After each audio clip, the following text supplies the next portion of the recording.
අයිබෝවන් සුබ දවසක් ඔයාලා හැමෝන්ටම යුඑන්ස් ඩයරි මගේ channel එකට ඔයාලා හැමෝම ආදරෙන් එකතු කරගන්නවා. අලුත් වීඩියෝ එකක් අදත් අරගෙන ආවා මම. චූටි පැටවෝ ඉන්න අම්මලා විදිහට අපි හැමෝම බබාගේ කෑම බීම සකස් කරනකොට හරිම පරිස්සමට තමයි මේ කටයුත්ත කරන්න ඕන. අවුරුද්දට අඩු බබාලට නම් ඒක ගොඩක්ම අවධානයෙන් කරන්න ඕන. මොකද අවුරුද්දක් සම්පූර්ණ නැති චූටි පැටවුන්ට ගොඩාක් ආහාර වර්ග ලබා දෙන්න බෑ. යම් සීමාවක් ඇතුළත තමයි ආහාර ලබා දෙන්න ඕන. ඉතින් අද මම හිතුවා අවුරුද්දට අඩු වැඩි සියලුම බබාලට ඒ වයස් මට්ටම් සම්පූර්ණ වෙන්න කලින් ලබා දීමට නුසුදුසු ආහාර වර්ග 10ක් ගැන ඔයාලව දැනුවත් කරන්න. ඒ වගේම වීඩියෝ එක අවසාන වෙනකන් නරඹන්න කියලත් මම මේ වෙලාවේදී මතක් කරනවා. මොකද චූටි පැටවුන්ට ලබා දීමට නුසුදුසු මේ ආහාර වර්ග ගැන ඔබ දැනටමත් දන්නවා ඇති. නොදන්නවත් ඇති. කොහොම වුණත් චූටි පැටියාගේ පරිස්සම ගැන වගකීමෙන් අම්මට නම් මිදෙන්න බෑ. එහෙනම් වීඩියෝ එකට යන්න කලින් තවමත් යුඑන්ස් ඩයරි මගේ channel එක subscribe කරලා නැති අය ඉන්නවා නම් මේ වෙලාවේදී subscribe කරන්න කියලාත් ආදරෙන් මතක් කරනවා. මම අවදානම් මට්ටම අනුව තමයි මේ ආහාර වර්ග අංක කරලා තියෙන්නේ. ඒ අනුව 10 වෙනි තැනින් මම පටන් ගන්නම්. අංක 10 තමයි මිදි. මිදි කියන්නේ බබාට ලබා දීමට නුසුදුසු පළතුරක් කියලා කිව්වාම මාත් එක්ක විරුද්ධ වෙන අම්මලා ඉඳීවි. නමුත් මිදිවල අඩංගු සංඝටක කුඩා දරුවන්ගේ බඩවැල්වල ක්‍රියාකාරීත්වයටත් ආහාර ජීර්ණ ක්‍රියාවලියටත් බලපෑම් කරනවා කියලා වෛද්‍යවරුන් සොයාගෙන තියෙනවා. ගොඩක් දෙනෙක් කුඩා දරුවන්ට පළතුරක් ලෙස ලබා දෙනවටත් වඩා මිදියුෂ මිරිකල පොවන්න උත්සාහ කරනවා. මාස 6න් අමතර ආහාර ආරම්භ කළාට පස්සේ තමයි මේ විදිහට මිදියුෂ ලබා දෙන්නේ. නමුත් මාස 6ට අඩු දරුවන්ට කිසිසේත්ම මිදියුෂ ලබා දෙන්න එපා. මොකද මේ මිදි කියන්නේ බබාගේ බණ්ඩියට සුවදායක පළතුරක් නම් නෙමෙයි. ආහාර ජීර්ණ ක්‍රියාවලියටත් බඩවැල්වල ක්‍රියාකාරීත්වයටත් බාධා ඇති වෙන නිසා කිසිසේත්ම අවුරුද්දට අඩු දරුවාට මිදි ලබා දෙන්න එපා. අංක 9 තමයි පැණිබීම. පැණිබීම කියන්නේ අවුරුද්දට අඩු දරුවන්ට නෙවෙයි කුඩා දරුවන්ට කිසිසේත්ම කවදාවත්ම ලබා නොදිය යුතු පාන වර්ගයක්.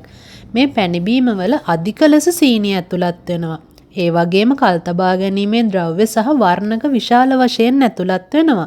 දරුවාගේ නොමේරූ වකුගඩු වලට ඊටාම අහිතකරයි මේ පැණිබීම. ඒ වගේම බබාගේ දත් වලටත් ඊටාමත් අහිතකරයි. පළතුරු යුෂවලින් සකස් කරන බීම කියලා ලේබලේ ඇතුළත් වෙලා තිබුණත් මේ පැණිබීම වල කිසිසේත්ම පළතුරු නම් ඇතුළත් නැහැ. ඒ වෙනුවට වර්ණක රසකාරක සහ අධික සීනි විතරයි මේ බීමවල අඩංගු වෙන්නේ. ඒ නිසා පැණිබීමත් ඔබේ දරුවාට ලබා නොදෙන්න ඔබ වග බලා ගන්න ඕන. අට තමයි සකස් කළ ආහාර.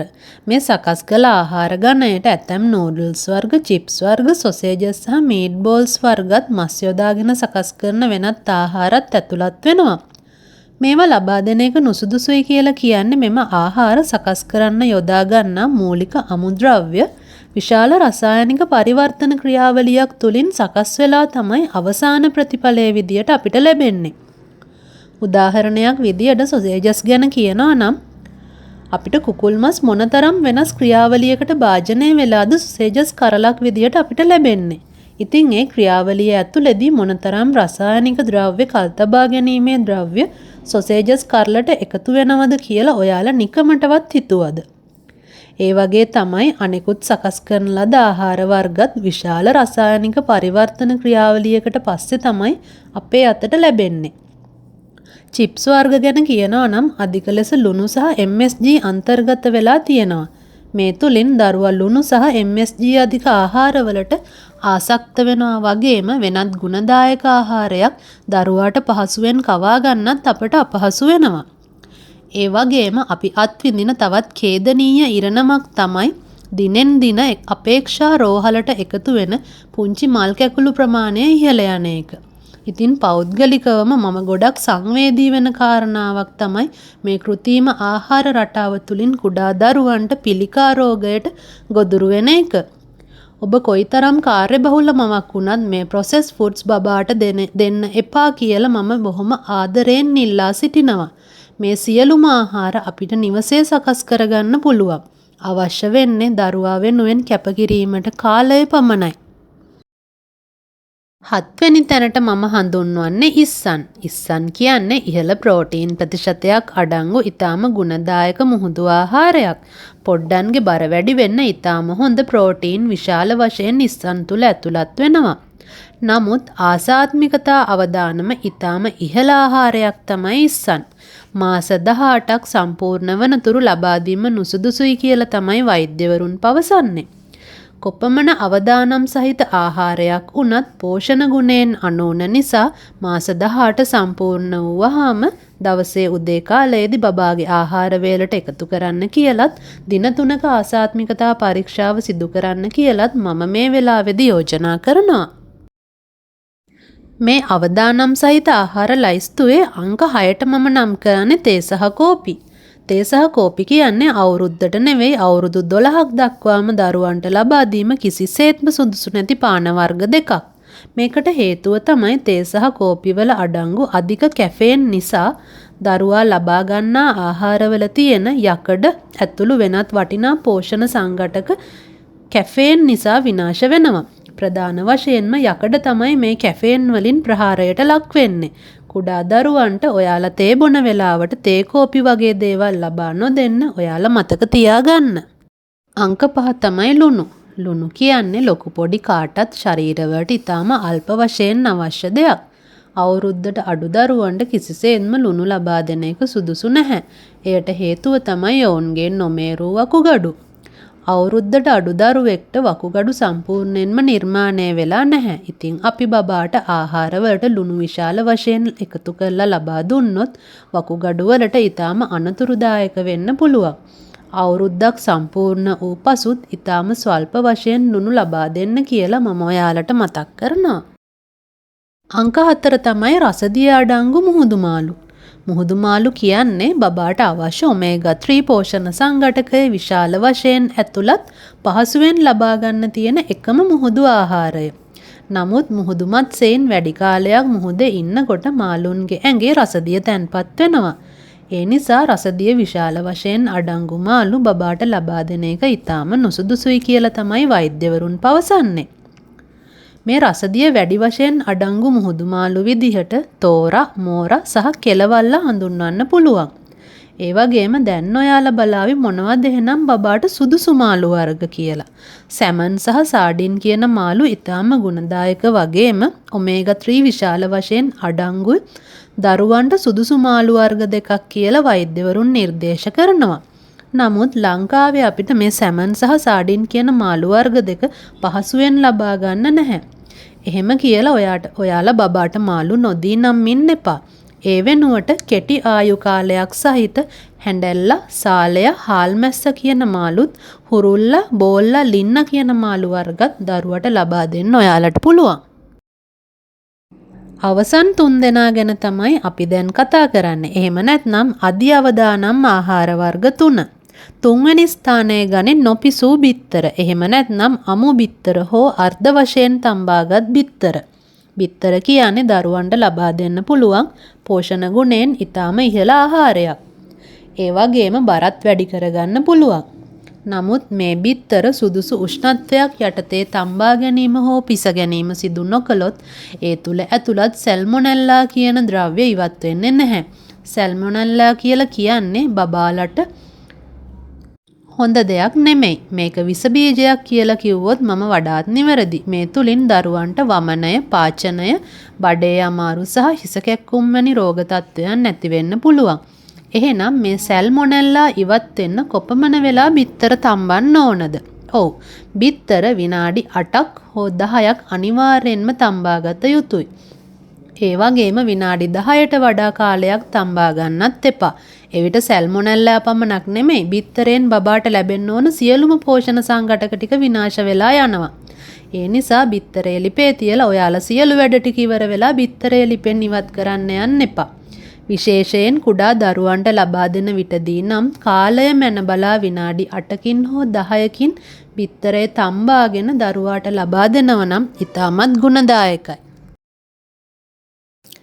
අංක 2 තමයි එලකිරි. එලකිරි ගැන කතා කරනකොට කාණ්ඩ දෙකකට වෙන් කරන්න පුළුවන් එලකිරි.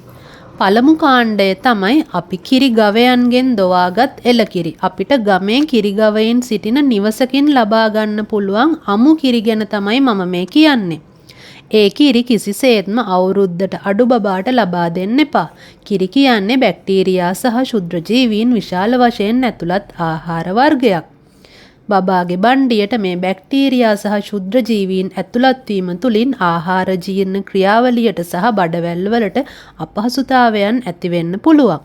ඊටත් අමතරව කිරිවල විශාල වශයෙන් සෝඩියම් අඩංගුයි කියලත් වෛද්‍යවරුන් සොයාගෙන තියෙනවා. සෝඩියම් කියන්නේ බබාගේ නොමේරූ වකුගඩු වලට හොඳ දෙයක් නම් නෙමෙයි. දෙවනි කාණ්ඩය තමයි පැස්චරීකරණය කරන ලද කිරි. එහෙම නැත්නම් වෙළඳපළෙන් ලබා ගන්නා ඇසුරුම් කරන ලද ෆ්‍රෙෂ් මිල්ක්. පැස්චරීකරණය කියන්නේ යම් උෂ්ණත්වයක් යටතේ රත් කරලා බැක්ටීරියා සහ ක්ෂුද්‍රජීවීන් සම්පූර්ණයෙන්ම ඉවත් කරන ලද කිරි. උනත් අවුරුද්දට අඩු බබෙක්ට ලබා දීම අවදානම් කියලා තමයි වෛද්‍යවරුන් පවසන්නේ. මේ කිරි නිසා ඔවුන්ගේ ආහාර මාර්ග තුල යම් යම් අජීර්ණ තත්ත්වයන් ඇති වුවහොත් ඒවාට ඔරොත්තු දෙන්න තරම් ප්‍රමාණවත් ප්‍රතිශක්තියක් අවුරුද්දට අඩු දරුවන් තුල නැහැ. ඒ නිසා පොදුවේ එළකිරි අවුරුද්දට අඩු බබාට ලබා දෙන්න එපා කියලා තමයි වෛද්‍යවරුන් නිර්දේශ කරන්නේ. අපි දැන් ඉන්නේ මේ ලයිස්තුවේ අංක 1. එහෙම නැත්නම් අවදානමෙන් වැඩිම ආහාර වර්ගය. ඒ තමයි මීපැණි. චූටි බබාලට මීපැණි හරි ගුණයි. දත් වෙන අවදිය වෙනකොට විදුරු මස්වල මීපැණි ආලේප කරන්න. එහෙම නැත්නම් සෙම් ප්‍රතික්ෂාව හෝ කැස්ස පවතින අවස්ථාවල බබාට මීපැණි කන්න දෙන්න කියලා නිවෙස්වල ඉන්න වැඩිහිටියන් ඔයාලට උපදෙස් ලබා දීලා ඇති. නමුත් මේ මීපැණි කියන්නේ කුඩා දරුවන්ට මාරාන්තික විය හැකි ආහාරයක්. ඒකට හේතුව තමයි ලදරුවන්ට වැළඳෙන බොටලිසම් කියන රෝගය. අපිට වඩාත් වරදින තැනක් තමයි පිරිසිදු මීපැණි කියලා මී වදයක් කඩපු තැනකින් ලබා ගන්නා අමු මීපැණි බබාට ලබා දීම. එහෙම නැත්නම් පැස්චරීකරණය නොකළ අමු මීපැණි බබාට ලබා දීම. මෙතන වැදගත් කරුණ නම් මේ අමු මීපැණි තුල බොටලිසම් රෝගයට අදාළ බැක්ටීරියාවේ බීජාණු පවතිනවා. ඉතින් මේ බීජාණු දරුවාගේ ආහාර ජීර්ණ පද්ධතියට ඇතුළත් වෙලා බඩවැල් වල තැන්පත් වෙනවා විතරක් නෙමෙයි වේගයෙන් බඩවැල් තුල පැතිරෙනවා. මේ බැක්ටීරියාව සමග සටන් කරන්න තරම් ප්‍රතිශක්තියක් අවුරුද්දට අඩු දරුවන් තුල ගොඩ නැගිලා නැහැ. මේ තුලින් දරුවාගේ ස්නායු පද්ධතියට පහර දෙනවා විතරක් නෙවෙයි අවසාන ප්‍රතිඵලය මරණය දක්වාම යනවා. ඒ තරම්ම භයානක දෙයක් තමයි මීපැණි. අවුරුද්දට අඩු දරුවාට සීනි ලබා නොදෙන නිසා පැණි ටිකක්වත් දෙන්න ඕන කියලා වැඩිහිටියන් කිව්වොත් ඔයාලගේ දරුවට මීපැණි නම් කිසිසේත්ම ලබා දෙන්න එපා. එහෙනම් දරුවන්ට ලබා දීමට නුසුදුසු ආහාර වර්ග 10ක් සහ ඒවා දරුවන්ට ලබා දීමට නුසුදුසු වෙන්න හේතු මොනවද කියලා තමයි මම අද වීඩියෝ එකෙන් ඔයාලට පැහැදිලි කළේ. ඉතින් මේ වීඩියෝ එක ඔයාලට ප්‍රයෝජනයක් වුණා නම් යාළුවොත් එක්ක ෂෙයා කරගන්නත් අමතක කරන්න එපා. තවත් අලුත් දවසක අලුත් වීඩියෝ එකක් අරගෙන මම ඔයාලා හමුවට එන්නම්. ඔයාලට සුබ දවසක්.